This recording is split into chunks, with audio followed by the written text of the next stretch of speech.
ये है talks news network और आप देख रहे हैं पॉलिटॉक्स, राजनीति का कच्चा चिट्ठा।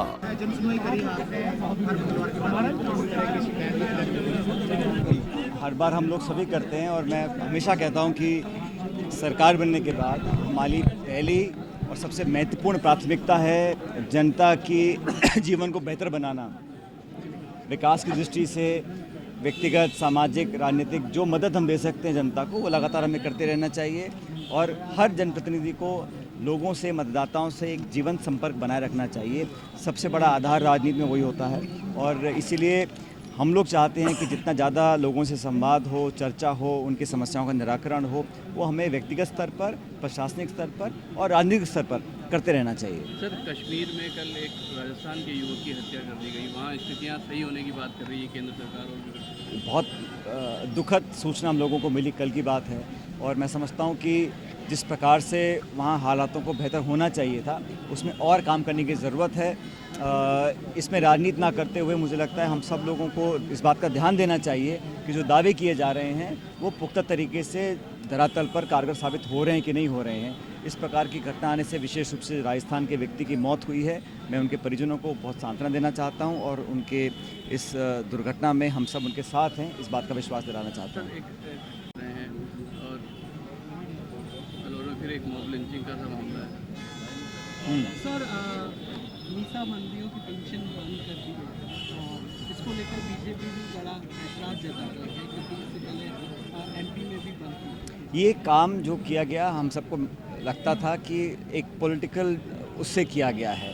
जो इस देश के स्वतंत्रता सेनानी हैं उनका सभी मान सम्मान करते हैं, लेकिन पॉलिटिकल पेटनेज देने के लिए अगर किसी काम को किया गया था तो उसको कल की मीटिंग में कैबिनेट ने इस पर राय ली है कि वो नहीं होना चाहिए और ये सरकार की हर सरकार को छूट होती है इस प्रकार का निर्णय लेने का, लेकिन ये शुरुआत जो की गई थी मुख्यतः राजनीतिक शुरुआत की गई थी, एक मैसेज देने की कोशिश की थी पिछली सरकार ने, उसको कल के निर्णय ने उसको पलटा है। सर, अप्रत्यक्ष चुनाव आप लोगों ने आपने चेंज कर रहा, ये बात सही है। हम लोगों ने इस बात को कहा था कि सीधा चुनाव होगा, लेकिन धारीवाल जी की कमेटी ने अपनी रिपोर्ट बनाई और कल कैबिनेट के सामने रखी और मुख्यमंत्री जी ने और सरकार ने निर्णय लिया है कि चुनाव इनडायरेक्ट हो।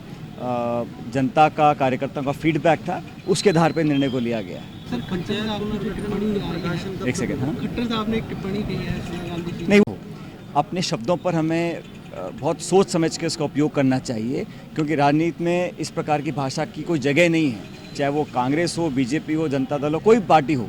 लेकिन राजनीति में मुद्दों पर, इश्यूज़ पर, विकास पर, जनता के ऊपर, पॉलिसीज़ के ऊपर अपनी बात रखनी चाहिए। व्यक्तिगत टिप्पणी करना और इस प्रकार की भाषा का प्रयोग करना मैं समझता हूँ किसी भी सभ्य समाज को शोभा नहीं देता, ऐसा नहीं करना चाहिए था और मैं उम्मीद करता हूँ कि आने वाले समय में कोई भी दल, कोई भी पार्टी इस प्रकार की भाषा का प्रयोग ना करे क्योंकि जनता एक उदाहरण लेना चाहती है राजनेताओं से। अगर हम उदाहरण देने में कामयाब नहीं हैं तो कम से कम ऐसी नकारात्मक बातें तो ना बोलें जिससे एक नेगेटिव इफेक्ट पड़े समाज के ऊपर। ये बहुत गलत है, निंदनीय है, मैं समझता हूँ। पंचायतों का लास्ट फेज आ चुका है, अच्छी रिपोर्ट्स आ रही हैं। तमाम नेता हमारे वहाँ लगातार डेरा डाले हुए हैं। दोनों विधानसभा क्षेत्रों में पूरी ताकत से संगठन वहाँ लगा हुआ है और सरकार ने जो काम किए हैं, अंततः ये दोनों चुनाव सरकार के काम की परीक्षा ली जाएगी और मैं और हमारी सरकार और पार्टी इस परीक्षा के लिए पूरी तरह तैयार है। दोनों विधानसभा क्षेत्रों में कांग्रेस पार्टी भारी बहुमत से जीतेगी और बहुत जल्द वहाँ पर हम सब लोग भी जाएंगे। हम लोग नामांकन भी करवा कर आए थे। अगले कुछ दिनों में दौरे हम सब लोगों के बनेंगे, मुख्यमंत्री जी भी जाएंगे, मैं भी जाऊँगा, बाकी सब हमारे मंत्री और हमारे सभी प्रमुख जो पार्टी के नेता हैं वहाँ ऑलरेडी मौजूद हैं। मुझे लगता है कि 5 साल जब हम विपक्ष में थे तब लगभग हर उपचुनाव हमने जीता था, तो कोई कारण नहीं है कि इस बार हम सरकार में आए उपचुनाव ना जीत पाए। प्रकाशन कब तक होगा ये? मुझे लगता है कि 31 अक्टूबर तक हमारा प्रशासनिक काम जो डिपार्टमेंट्स का पूरा हो जाएगा और नवंबर के महीने में हम लोग इसको फाइनल सूची दे देंगे। ये है टॉक्स न्यूज नेटवर्क और आप देख रहे हैं पॉलिटॉक्स, राजनीति का कच्चा चिट्ठा।